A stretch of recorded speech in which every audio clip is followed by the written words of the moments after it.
اور مرد باہر کے کاموں کا ذمہ دار ہے۔ جب سے عورت اپنے گھر سے باہر کے کام کرنے کے لیے نکلی ہے، گھر کا بیڑا غرق تو ہونا ہی ہونا تھا، باہر والے کاموں کا بھی بیڑا غرق ہو گیا۔ نہ بچوں کو ٹائم پہ روٹی ملتی ہے، نہ بچوں کو تعلیم ہے، نہ ان کی تربیت ہے، نہ وہ دین کے کچھ بن کے نکل رہے ہیں، نہ دنیا کے کچھ بن کے نکل رہے ہیں۔ عورت کو حکم ہے وہ اپنی چار دیواری کے اندر رہے۔ یہاں کی ذمہ داریاں اللہ نے عورت کے ذمہ لگائی ہیں۔ ہاں، شرعی حدود کا خیال رکھتے ہوئے اگر کوئی عورت عورتوں کے اندر کام، کوئی ایسا کام جو عورتیں کرتی ہیں، مثلا اب بچیوں کا سکول ہے، بچیوں کا کالج ہے، بچیوں کی یونیورسٹی ہے، تو لازمی بات ہے وہاں پر ٹیچر بھی لیڈیز چاہیے۔ ایسا کام جو خاص عورتوں کا ہے اور وہ شرعی حدود کے اندر رہ کر کیا جائے، اس میں اختلاط مردوں کے ساتھ نہ ہو، تو اس کے اندر وہ جا کر اپنے پردے کا خیال رکھتے ہوئے بغیر خوشبو لگائے، بغیر زیور پہنے، بغیر جھنکار والے کپڑے پہنے، بغیر اپنی زینت کو ظاہر کیے، اگر وہ ایسا کام جو خاص عورتوں کا ہے اور عورتوں کا ماحول ہے، عورتوں کے اندر رہ کر وہ کر رہی ہے، بے پردگی اور بے حیائی کے دروازے بند ہیں، تو انشاءاللہ کوئی حرج نہیں، واللہ اعلم۔ کیا ٹی وی پر میچ دیکھنا حرام ہے یا جائز ہے؟ لگتا ہے کرکٹ کی سیریز چل رہی ہے کہیں۔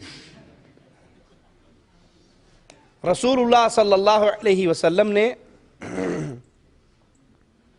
اس کھیل کو حرام قرار دیا، ناجائز قرار دیا اس کھیل کو جو اللہ کے ذکر سے روکے۔ وہ کھیل اللہ کے نبی صلی اللہ علیہ وسلم نے ناجائز قرار دیا جو اللہ کے ذکر سے روکے۔ فیصلہ آپ کر لینا، آپ کا دل بہت بڑا مفتی ہے، کرکٹ اللہ کے ذکر کی طرف لاتی ہے یا روکتی ہے؟ جی، شاہد افریدی صاحب کی بیٹنگ چل رہی ہو تو نماز کا بلاوا آ جائے، اذان ہو جائے، تو کتنے لوگوں کا دل چاہتا ہے کہ یہ چھوڑ چھاڑ کے بھاگ جائیں، ہم پہلے جا کے نماز پڑھ لیں، اور افریدی کا کیا ہے، چلو کوئی نہیں، یہ آور نہیں تو اگلے آور کی بیٹنگ دیکھ لیں گے۔ دل چاہتا ہے مولوی صاحب آج کی نمازیں رہنے دو، کوئی بات نہیں، سونے سے پہلے ساری اکٹھی پڑھ لیں گے، لیکن آج تو انڈیا پاکستان کا کرکٹ میچ ہے۔ تو آپ کا دل بھی مانتا ہے کہ یہ کرکٹ کا کھیل اللہ۔ کیا حاملہ عورت اپنے بچے کو دودھ پلا سکتی ہے؟ کوئی حرج نہیں، پلا سکتی ہے، جب تک وہ اپنی صحت کو دیکھتی ہے اور اس دودھ کو دیکھتی ہے کہ اس میں کوئی خرابی واقع نہیں ہوئی ہے، تو وہ اپنے بچے کو دودھ پلانا چاہے، اور جب اس کے اندر خرابی واقع ہو جائے پھر اس کو چھوڑ دے۔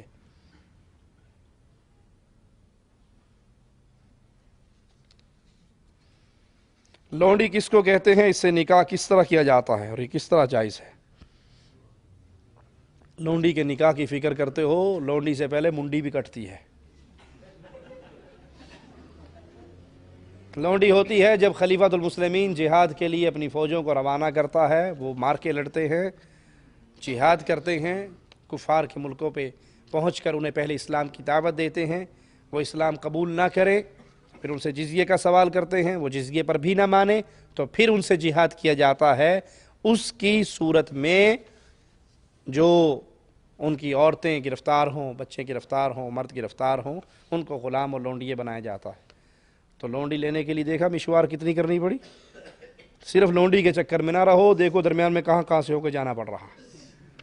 اور اللہ کے نبی صلی اللہ علیہ وسلم نے، دین اسلام نے اس بات کو زور دے کے اپنے ماننے والوں کو سمجھایا ہے اور اس کا اجر و ثواب بیان کیا ہے۔ اگر وہ غلاموں کو آزاد کریں تو اس پہ اجر ہے، لونڈیوں کو آزاد کر کے ان سے نکاح کر لیں تو اس پہ اجر ہے۔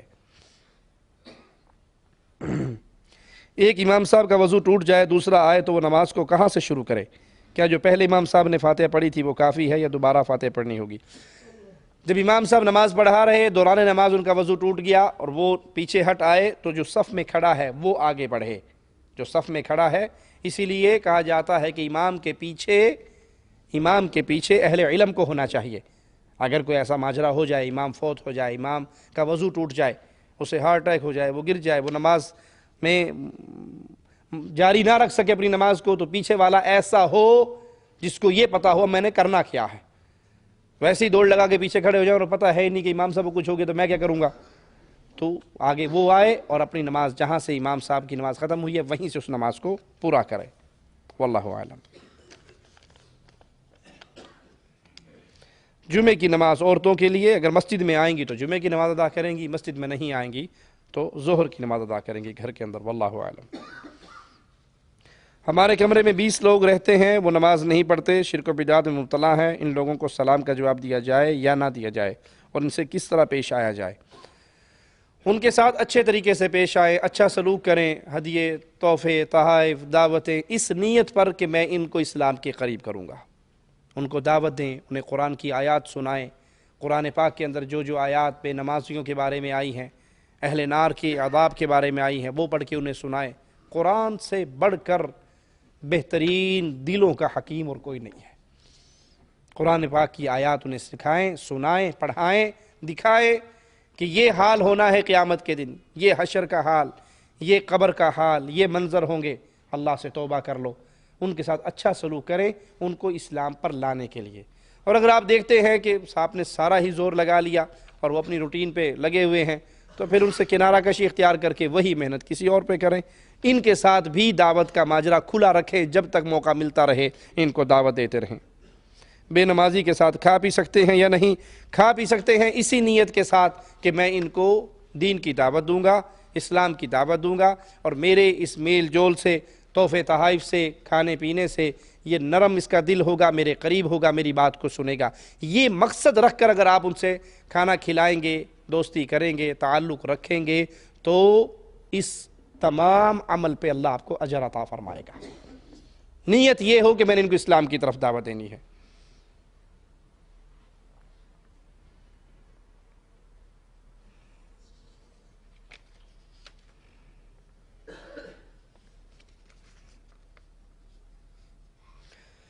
کیا جمعے کو 2 اذان دینا بدعت ہے؟ اگر بدعت نہیں تو اہل حدیث جمعے کو 2 اذان کیوں نہیں دیتے؟ جمعے کو 2 اذان رسول اللہ صلی اللہ علیہ وسلم کے صحابی سیدنا عثمان رضی اللہ عنہ وارضہ نے شروع کی۔ جمعے میں 2 اذانیں سیدنا عثمان کے دور میں شروع ہوئی رضی اللہ تعالی عنہ وارضہ۔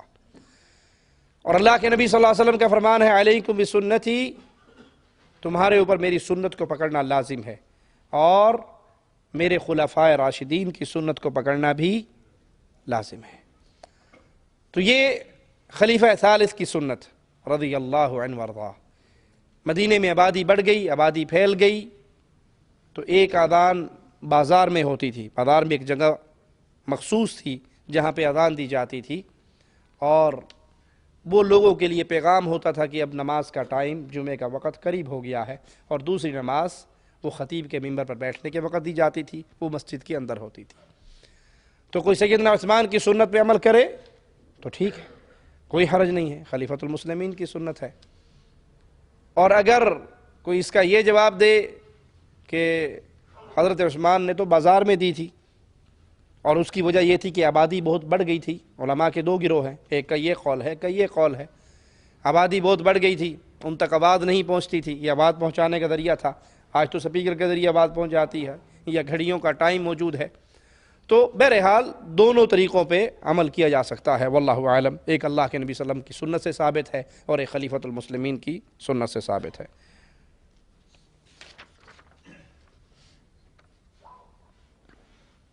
کیا لائف انشورنس جائز ہے یا کہ نہیں؟ لائف انشورنس جائز نہیں ہے، اس سے اپنے آپ کو بچائیے۔ حلال رزق کا اللہ سے سوال کیجیے، حلال رزق کھانے کی کوشش کیجیے، حلال رزق اپنی اولاد کو کھلانے کی کوشش کیجیے۔ جو حلال رزق پہ جسم پلتا ہے، توحید پر ہے، ایمان پر ہے، نماز پہ ہے، تو اللہ سے امید ہے کہ وہ انشاءاللہ اللہ کی جنت میں داخل ہوگا۔ اور جو حرام پہ پلتا ہے، جو گوشت حرام مال پہ تیار ہوتا ہے، اس کا ٹھکانہ جہنم کی آگ ہے۔ اللہ سے دعا ہے اللہ ہماری خطاؤں کو معاف فرما دے، اللہ ہماری سیاہکاریوں کو معاف فرما دے۔ اقول قولی ھذا واستغفر اللہ لی ولکم ولسائر المسلمین فاستغفروہ انہ ھو الغفور الرحیم۔